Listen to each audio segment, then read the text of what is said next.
ప్లాంట్లో నాటు వెరైటీ ఉంటాయి అనమాట. సో బేసిక్గా మీకు మందారం ప్లాంట్స్ ఏంటంటే హైబ్రిడ్ ప్లాంట్స్కి మనకి హైబ్రిడ్ ప్లాంట్కి మీకు ఫ్లవరింగ్ చాలా తక్కువ వస్తూ ఉంటాయి అనమాట.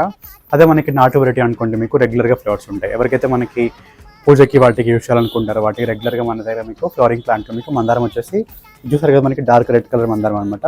సో వీటి కాస్ట్ మన దగ్గర వచ్చేసి మీకు 60 రూపీస్ మందారం అనమాట. సో చూసారు కదా ఈ ప్లాంట్ మొత్తం కూడా మనకి ప్రతి దాన్ని కూడా బర్డ్స్తోనే ఉన్నాయి.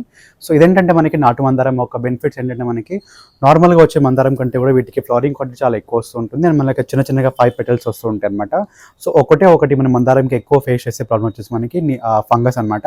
సో మిల్లీ బగ్స్ కానివ్వండి మీకు పెయింట్ బంక్ ఎక్కువ పడుతూ ఉంటుంది కదా. సో ఎవ్రీ వీక్ ఒకసారి కంపల్సరీగా నీమ్ ఆయిల్ స్ప్రే చేసుకొని డిఏపి కానీ ఎన్పికే కానీ యూస్ చేసుకుంటూ ఉంటే ఇలా మనం ఎక్కువ ఫ్లవరింగ్ కూడా గ్రో చేసుకోవచ్చు అనమాట. సో మందారం ప్లాంట్ వచ్చేసి ఈ చిన్న ప్యాకెట్లో చూసారు కదా ప్లాంట్ చూడండి ఎంత బాగా గ్రో అయిందో కూడా మనకి. సో అట్లీస్ట్ ఒక 3 to 4 అవర్స్ అనేటువంటి మనం ఈ ప్లాంట్ని చాలా ఈజీగా గ్రో చేసుకోవచ్చు అనమాట. సో వీటి కాస్ట్ మన దగ్గర వచ్చేసి మీకు